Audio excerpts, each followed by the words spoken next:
Hello everyone, welcome to our channel Ganesha world. दोस्तों, आज की वीडियो में हम क्लास 12th केमिस्ट्री में कोलाइडी विलयन के अनुप्रयोग या हम इन्हें बोलते हैं उपयोग पढ़ने वाले हैं। और दोस्तों, कोलाइडी विलयन के अनुप्रयोग या उपयोग से कुछ क्वेश्चन निकलते हैं, है ना। क्योंकि जो यदि हम एमपी बोर्ड की बात करें तो दोस्तों एमपी बोर्ड में इस यूनिट से केवल 2 मार्क्स का क्वेश्चन आता है ना। अब 2 मार्क्स का क्वेश्चन आता है और कोलाइडी विलयन के अनुप्रयोग तो बहुत लंबे हो जाएंगे, तो ऐसे तो क्वेश्चन वो निकालता नहीं है।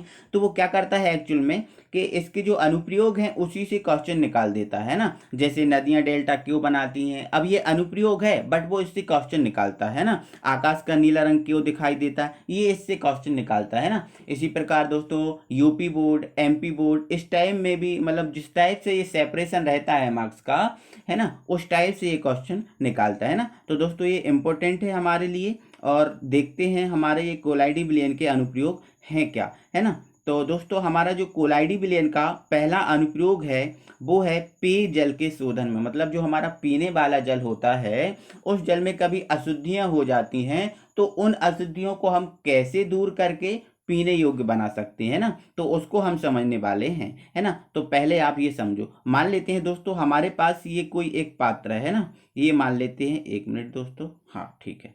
ये मान लिया हमने, एक कोई हमारे पास ये एक पात्र है, ठीक है। अब केवल हमारे पास जो पात्र है, इस पात्र में शुद्ध जल भरा हुआ था। पहले क्या हुआ था, शुद्ध जल भरा हुआ था, लेकिन किसी कारण दोस्तों क्या हो गया, इसमें कुछ अशुद्धियां आ गई। ये आपको दिख रही हैं, ये आपको डॉट डॉट करके मैंने बता दिया, ये कुछ अशुद्धियां आ गई, है ना। तो इन अशुद्धियों को दोस्तों हम कैसे दूर कर सकते हैं कोलाइडी विलयन के द्वारा, और कैसे इसको हम पीने योग्य बना सकते हैं, वो चीज समझा रहा हूँ, ठीक है। तो क्या होता है दोस्तों, जो अशुद्धियां होती हैं, जो अशुद्धियां होती हैं, है ना, जैसे धूल, मिट्टी, बैक्टीरिया, कुछ किसी भी प्रकार की अशुद्धियां आ सकती हैं। तो ये अशुद्धियां क्या करती हैं दोस्तों, जो जल होता है उस जल के साथ मिलकर कोलाइडी विलयन बना लेती हैं। क्या बना लेती हैं, कोलाइडी विलयन, ठीक है। अब ये कोलाइडी विलयन बना लिया, अब हमें क्या करना है, इनको अशुद्धियां को जो दूर करना है कोलाइडी विलयन के द्वारा, ठीक है। तो हम क्या करते हैं दोस्तों, इन अशुद्धियों को दूर करने के लिए हम क्या करते हैं, फिटकरी। जो फिटकरी आपको पता है क्या होता है इसका फॉर्मूला, K2SO4 डॉट Al2SO4 का होल थ्राइस, है ना, डॉट 24H2O। ये होता है फिटकरी का फॉर्मूला। तो हम क्या करते हैं, इसमें जो कोलाइडी विलयन बना है इसमें हम फिटकरी का कोलाइडी विलयन डालते हैं। किसका, फिटकरी का हम ताजा कोलाइडी विलयन बनाएंगे जल के साथ, और वो इसमें हम डाल देंगे, है ना। तो जैसे ही हम इसमें डालेंगे फिटकरी का कोलाइडी विलयन, तो क्या होगा दोस्तों, जो फिटकरी है उस फिटकरी में उपस्थित Al, अब फिटकरी में देखो Al उपस्थित है और K उपस्थित है ना। तो फिटकरी में उपस्थित Al, और Al पर चार्ज कितना होता है दोस्तों, Al पर चार्ज होता है 3+, है ना। तो फिटकरी में उपस्थित Al3+ आयन क्या करेगा, जो अशुद्धियां हैं इसमें जो आपको दिख रही हैं अशुद्धियां हैं, इन अशुद्धियों को क्या कर देगा, स्कंदित कर देगा। अब स्कंदित कर देगा मतलब उसको नीचे बिठा देगा, है ना।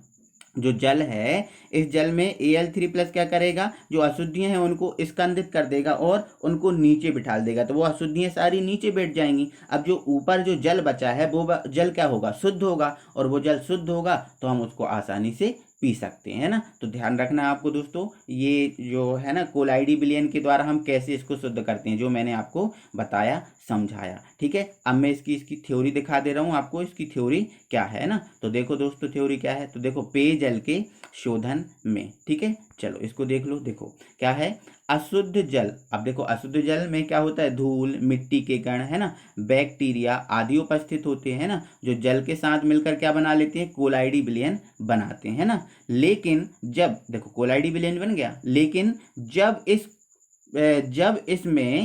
इस कोलाइडी विलयन में फिटकरी से बना हुआ विलयन डाला जाता है, मतलब फिटकरी का जो कोलाइडी विलयन है वो डाला जाता है, ठीक है। तब फिटकरी में उपस्थित त्रिसंयोजक आयन, अब देखो फिटकरी में जो त्रिसंयोजक आयन क्या होता है, Al ही होता है, क्योंकि इसकी तो संयोजकता 3+ होती है ना। तो फिटकरी में उपस्थित त्रिसंयोजक आयन जो अशुद्धियां होती हैं उनको स्कंदित कर देता है। मतलब जितनी भी अशुद्धियां होंगी जल में उसको नीचे बिठा देगा, है ना। और जो ऊपर जो जल बचेगा वो शुद्ध जल होगा, है ना, जिससे अशुद्धियां नीचे बैठ जाती हैं और जल पीने योग्य बन जाता है। तो इस प्रकार से दोस्तों हम कोलाइडी विलयन का उपयोग कहाँ कर सकते हैं? पेयजल के शोधन में, है ना। अब दोस्तों ये क्वेश्चन यदि 2 नंबर में निकलेगा तो कैसे निकलेगा उसको समझ लो, है ना। तो क्वेश्चन निकलेगा कोलाइडी विलयन का उपयोग पेयजल में किया जाता है क्यों?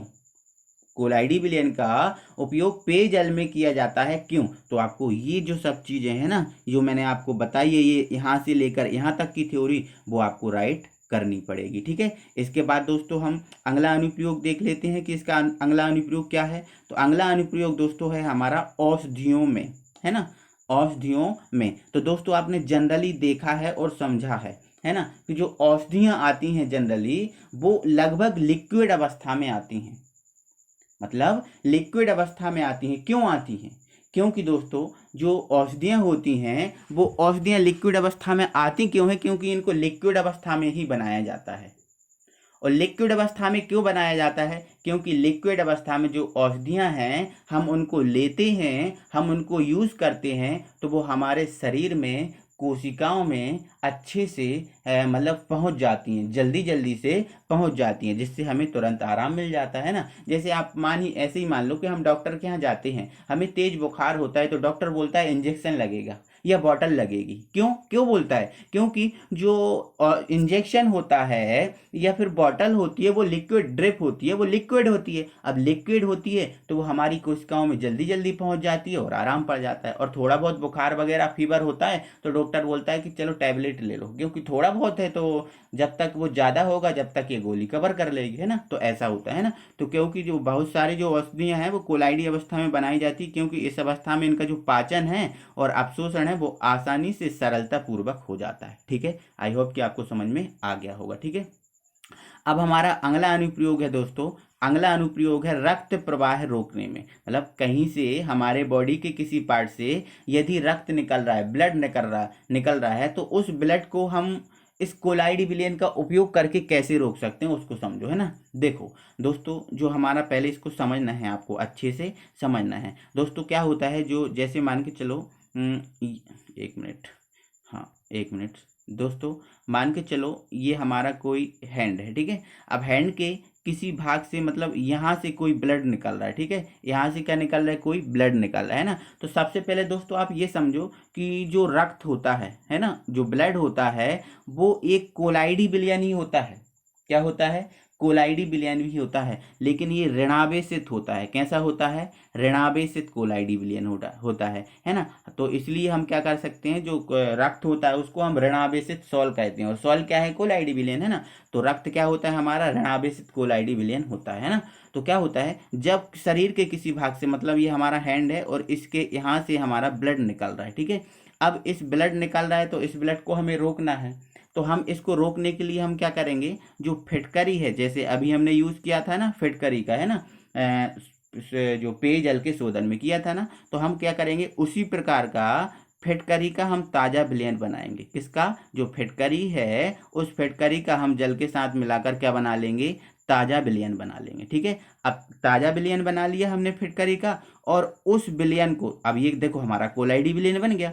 अब उस कोलाइडी विलयन को हम क्या करेंगे, जहाँ से ब्लड निकल रहा है उस ब्लड पर हम क्या कर देंगे? डाल देंगे। या फिर दोस्तों आप ऐसा समझो, चलो ऐसा इतना मत समझो, है ना। देखो जैसे मान लिया हमारा यहाँ से ब्लड निकल रहा है, ठीक है, यहाँ से ब्लड निकल रहा है। अब यहाँ से ब्लड निकल रहा है, अब ब्लड क्या है? ऋणावेशित सॉल है। कैसा है? ऋणावेशित सॉल है ना। तो इस ब्लड पे हमने क्या किया? फिटकरी को जो लेप कर दिया, फिटकरी को थोड़ा सा हमने फिटकरी से क्या कर दिया? मालिश कर दिया, है ना। तो फिटकरी से मालिश कर दिया। देखो फिटकरी का फॉर्मूला क्या होता है? K2SO4.Al2SO4 का होल (24H2). मतलब तो क्या होगा, जो फिटकरी है उस फिटकरी में क्या होता है? त्रिसंयोजक आयन होता है Al3+ त्रिसंयोजक आयन होता है। और ये कैसा होता है? धनावेशित होता है। और रक्त कैसा होता है? ऋणावेशित। तो क्या करेगा, जहां से ये रक्त निकल रहा है वहां पर ये फिटकरी का Al3+ आयन इस ऋणावेशित सॉल्ट से क्रिया करके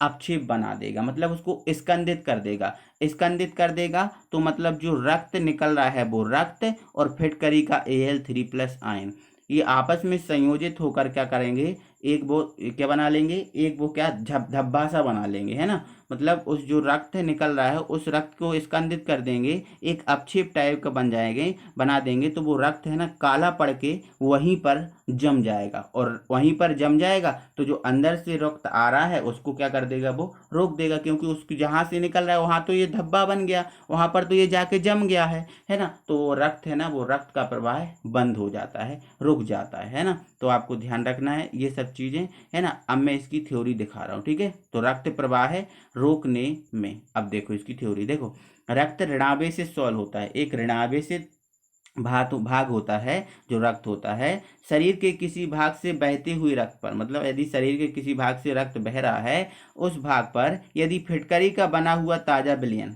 फिटकरी से बना हुआ ताजा विलयन या फिर कोलाइडी विलयन, है ना, डाल दिया जाता है, तब रक्त के कण, जो रक्त के कण होते हैं फिटकरी में उपस्थित Al3+ आयन, फिटकरी में Al3+ आयन होता है, बिल्कुल होता है ना, होता है, आयन द्वारा स्कंदित हो जाते हैं, मतलब वहां पर क्या, वो जम जाते हैं, है ना, स्कंदित हो जाते हैं, मतलब वहां पर रक्त और फिटकरी का Al3+, है ना, दोनों स्कंदित हो जाएंगे और वहीं पर जम जाएंगे, है ना, जिससे रक्त का प्रवाह रुक जाता है। फिर वो रक्त का प्रवाह वापस नहीं आता, क्योंकि उसकी जगह पे तो उन्होंने ब्रेकर बना, मतलब क्या, उसकी जगह को तो उसने बंद कर लिया, जहां से ब्लड निकल रहा है वहां तो स्कंदित हो गया, मतलब उसकी जगह को उसने बंद कर दिया, तो फिर आगे ब्लड नहीं निकलता, है ना। तो दोस्तों क्या है कि जो सैलून वाले, मतलब जो दाढ़ी बाल काटने वाले जो होते हैं नाई, है ना, नाई की दुकान पे जाते हैं तो क्या होता है, कभी वो दाढ़ी बनाते हैं तो क्या, कभी ब्लड निकल जाता है, तो ब्लड निकलता है तो वो तुरंत क्या करते हैं, उस पर फिटकरी लगा देते हैं ना। तो फिटकरी लगा देते हैं तो थोड़ी बहुत जलन होती है। अब वो जलन क्यों होती है, क्योंकि रक्त का जो जो फिटकरी का Al3+ है वो रक्त के ऋणावेश से सॉल्ट से क्रिया कर रहा है, मतलब उसको उदासीन कर रहा है और वहां पर जम जाता है, जिससे रक्त का जो ब्लड का निकलना बंद हो जाता है। तो दोस्तों ये नाई लोग होते हैं जनरली इसका यूज करते हैं, ठीक है। चलो आई होप कि आपको समझ में आ गया होगा। इसके बाद दोस्तों हम आगे बढ़ जाते हैं, और आगे हमारा है अगला है नदियों के डेल्टा के निर्माण में, है ना, जो नदियां डेल्टा बनाती हैं उसके निर्माण में, है ना। तो सबसे पहले तो आप दोस्तों क्या समझ लो कि जो डेल्टा है वो डेल्टा क्या होता है वो समझो, है ना। तो दोस्तों डेल्टा, डेल्टा क्या है, एक जो मिट्टी रेत और ये है ना, मिट्टी रेत धूल, है ना, इनका एक स्थान पर इकट्ठा होना और एक टापू का निर्माण करना, एक इस टाइप के टापू का निर्माण करना, वही डेल्टा होता है। मतलब क्या बोला मैंने, रेत धूल मिट्टी इनका एक स्थान पर एकत्रित होना और एक बड़ी टापू का निर्माण करना, बड़ी एक मतलब इस टाइप के टापू का निर्माण करना, वो होता है डेल्टा, है ना। तो जो नदियों के डेल्टा में कोलाइडी विलयन का क्या उपयोग है वो समझ लो, है ना। तो देखो क्या है, देखो सर समझो, है ना। आपको पता है दोस्तों जो नदियां हैं, नदियों के साथ जल तो बह रहा है, तो जल अकेला तो बह नहीं रहा, उसके साथ धूल मिट्टी रेत ये सभी चीजें बह रही हैं, है ना। तो क्या होता है दोस्तों, जो धूल होता है ना, या फिर जो रेत होती है या फिर जो मिट्टी होती है, वो क्या करती है, जल के, जो नदियों का जल होता है, नदियों के जल के साथ मिलकर क्या बना लेती है, कोलाइडी विलयन बना लेती है। क्या बना लेती है, कोलाइडी विलयन बना लेती है। कोई दिक्कत है, बिल्कुल हमें कोई दिक्कत नहीं, ठीक है। अब ये नदियों का पानी जो बहता हुआ ये कोलाइडी विलयन बन गया। अब ये जो बहता हुआ पानी कहाँ जाता है, अब नदियों में ही तो नहीं सूख जाता, अब ये ज्यादा पानी होता है तो ये पानी बहता बहता बहता बहता कहाँ जाता है, समुद्र में जाता है ना। अब ये पानी कहाँ पहुंच जाता है, धीरे धीरे करके समुद्र में पहुंच गया, है ना। और मान लो ये क्या है, एक समुद्र है, ठीक है।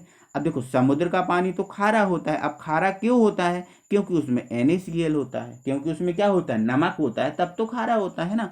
तो क्या होता है, अब देखो यहाँ से ये कोलाइडी विलयन बहता बहता, अब ये कोलाइडी विलयन है, क्या है, ये कोलाइडी विलयन है ना, बहता बहता समुद्र की सतह पर आया और समुद्र के पानी से मिलेगा, समुद्र का जो जल है उससे मिलेगा, और समुद्र के जल में क्या है, NaCl है। तो ये NaCl किसका काम करेगा साहब, विद्युत अपघट का कार्य करेगा। किसका करेगा, विद्युत अपघट का, है ना। तो जैसे ही ये मतलब ये नदियों का पानी मतलब कोलाइडी विलयन इसके संपर्क में आएगा, तो जो विद्युत अपघट क्या करेगा, इस कोलाइडी विलयन को, मतलब इस नदी के पानी जिसमें धूल मिट्टी रेत आदि है, उनको क्या कर देगा, स्कंदित कर देगा। क्योंकि हमने तो स्कंदन पढ़ा है, यदि कोलाइडी विलयन में कोई विद्युत अपघट्य डाल देते हैं तो उसका स्कंदन हो जाता है, आपको पता है। तो अब ये कोलाइडी विलयन है और ये विद्युत अपघट्य है, तो जैसे ये मिलेगा तो ये NaCl क्या करेगा, इस जल को क्या कर देगा, इस कोलाइडी विलयन को क्या कर देगा, स्कंदित कर देगा। अब स्कंदित कर देगा तो फिर क्या होगा, स्कंदित कर देगा तो जो धूल मिट्टी रेत है वो क्या होगी, नीचे बैठ जाएगी। अब नीचे बैठ जाएगी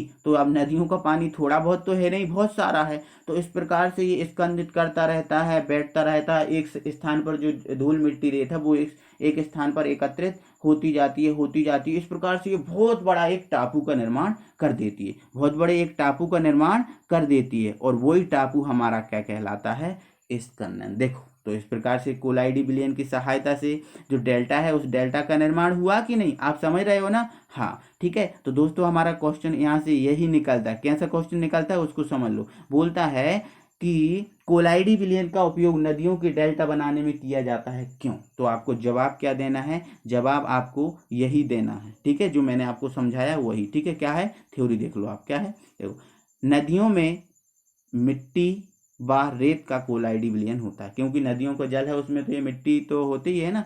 तब नदी समुद्र के खारे पानी से मिलती है। देखो, कोलाइडी विलयन होता है जब नदी समुद्र के खारे पानी से मिलती है, तब खारे पानी में उपस्थित NaCl होता ही होता है ना, मिट्टी व रेत के कोलाइडी विलयन में उपस्थित। देखो, समुद्र के खारे पानी में उपस्थित क्या, NaCl, मिट्टी व रेत के कोलाइडी विलयन में उपस्थित मिट्टी व रेत को, जो मिट्टी और रेत होती है उसको स्कंदित कर देती है, मतलब उसको नीचे बिठाल देती है, जिससे जो मिट्टी व रेत है एक स्थान पर एकत्रित होती रहती है। इस प्रकार से बहुत सारी हो जाती है और एक टापू का निर्माण कर लेती है, और वही क्या हो जाता है, डेल्टा, है ना, एकत्रित हो जाती है और डेल्टा बन जाता है। बस आपको ऐसा लिखना है, क्वेश्चन भी आ जाए आपको तो ऐसे ही लिखना है ना, कि नदियां डेल्टा बनाती हैं क्यों, तो आपका आंसर यही रहेगा। ओके, आई होप कि आपको समझ में आ गया होगा, ठीक है। चलो, अब इसके बाद दोस्तों हम अगला अनुप्रयोग इसका दिखाते हैं, और अगला अनुप्रयोग है हमारा दोस्तों, आकाश का नीला रंग दिखाई देना। मतलब कोलाइडी जो विलयन है उस कोलाइडी विलयन के द्वारा आकाश का नीला रंग क्यों दिखाई देता है उसको समझो। तो दोस्तों आप हमें इतना सिर्फ बता दो कि जो वायुमंडल है, क्या बोला मैंने, ये वायुमंडल है, इस वायुमंडल में क्या है, इस वायुमंडल में धूल के कण हैं, वाष्प है, ये सब चीजें हैं ना, कई गैसें हैं, है ना, धूल है, वाष्प है, कई गैसें उपस्थित हैं, आपको पता है ना, है ना, क्योंकि गैसों का निर्माण जो है ना, जो गैसों के निर्माण से ही वायुमंडल का निर्माण हुआ है एक्चुअल में, ठीक है। तो आप हमें ये बताओ दोस्तों, देखो एक मिनट, तो क्या होता है दोस्तों, जो धूल होती है या जो धूल के कण होते हैं, धूल या धूल के कण, वायुमंडल में उपस्थित धूल या धूल के कण क्या होते हैं, जो वायुमंडल में उपस्थित गैसें होती हैं उन गैसों के साथ मिलकर क्या बना लेते हैं, कोलाइडी विलयन। क्या बना लेते हैं, कोलाइडी विलयन, ठीक है।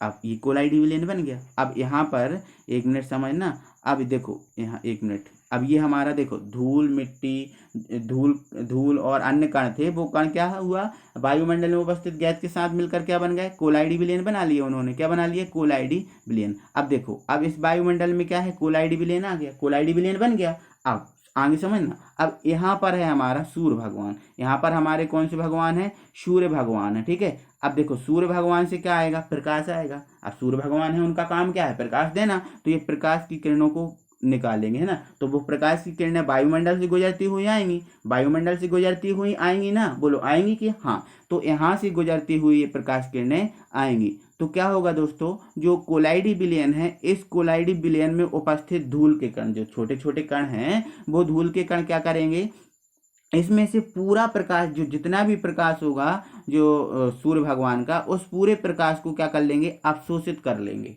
क्या कर लेंगे, अवशोषित कर लेंगे। लेकिन इसमें जो उपस्थित छोटे छोटे कण हैं कोलाइडी विलयन में, वो छोटे छोटे कण नीले रंग का जो प्रकाश होगा, इससे जो श्वेत जो प्रकाश है सूर्य भगवान का, इस प्रकाश में जो नीले रंग का प्रकाश होगा, उस नीले रंग के प्रकाश को क्या कर देंगे, क्या कर देंगे, प्रकीर्णन कर देंगे। उसका क्या कर देंगे, प्रकीर्णन कर देंगे, मतलब उसमें परावर्तन और अपवर्तन दोनों ला देंगे, ठीक है। और जो जितना भी प्रकाश 7 करल का, देखो कोई सूर्य भगवान का जो प्रकाश होता है, ये श्वेत किरण होती है, उसमें 7 रंग होते हैं, है ना।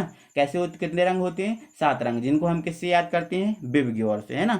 तो उनमें से 7 रंगों में से 6 रंगों को क्या कर लेगी, वो अवशोषित कर लेगी, और जो एक रंग है नीला रंग, उसका क्या कर देगी, केवल प्रकीर्णन करेगी, उसका क्या करेगी, प्रकीर्णन करेगी।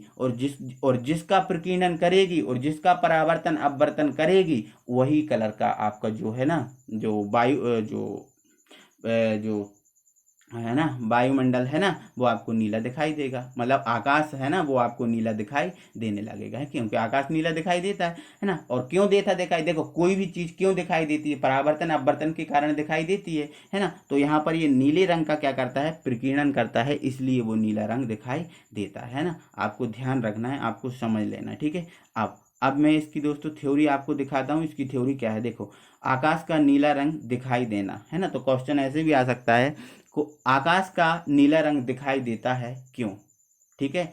तो आपको उसमें भी यही रखना है। और आपको यदि ऐसा आ जाए कि कोलाइडी विलयन के उपयोग से आकाश का नीला रंग दिखाई देता है क्यों, तो देखो समझ लो क्या है। वायुमंडल में धूल आदि के कण उपस्थित होते हैं जो वायुमंडल में उपस्थित गैसों के साथ, वायुमंडल में जो गैसें उपस्थित होती हैं उसके साथ कोलाइडी विलयन बनाते हैं। एवं इस प्रकार बना जो कोलाइडी विलयन में उपस्थित कोलाइडी कण, अब देखो इसमें कोलाइडी विलयन बना है तो इसमें कोलाइडी कण तो होंगे ही होंगे, है ना। कोलाइडी कण सूर्य का जो प्रकाश होता है, सूर्य के प्रकाश के केवल नीले रंग के प्रकाश का प्रकीर्णन करते हैं। जो नीला रंग होता है, देखो 7 रंग होते हैं, उसमें से नीले रंग का क्या करते हैं, प्रकीर्णन करते हैं। बस शेष प्रकाश के रंग को क्या कर लेते हैं, अवशोषित कर लेते हैं, एब्जॉर्ब कर लेते हैं, है ना। जिससे आकाश का नीला रंग दिखाई देता है ना। देखो जिसका प्रकीर्णन करेंगे वही कलर की वस्तु दिखती है ना। जैसे हम हैं, है ना, हम कोई रेड कलर की शर्ट पहने हुए है ना, तो हम रेड कलर की शर्ट पहने हुए हैं तो जो प्रकाश होगा वो हमारे जो रेड कलर की शर्ट है उस रेड कलर को क्या करेगा, प्रकीर्णित करेगा या फिर परावर्तित करेगा, तो हम रेड शर्ट हमारी दिखती है ना। तो इस टाइप से दोस्तों, है ना, जिस रंग का कोई भी मतलब पदार्थ जिस रंग का प्रकीर्णन या परावर्तन करता है वह उसी प्रकार की दिखाई देती है ना, अवशोषित कर लेता है, जिससे आकाश का नीला रंग दिखाई देता है। तो आई होप दोस्तों कि ये सब समझ में आया होगा, बहुत अच्छा लगा होगा। तो दोस्तों वीडियो को लाइक कीजिए। यदि आप नए व्यूअर हैं, अभी तक आपने चैनल को सब्सक्राइब नहीं किया है तो प्लीज़ चैनल को सब्सक्राइब करें और बेल आइकन को प्रेस करें। अगली वीडियो में हम फिर मिलते हैं। Thank you very much.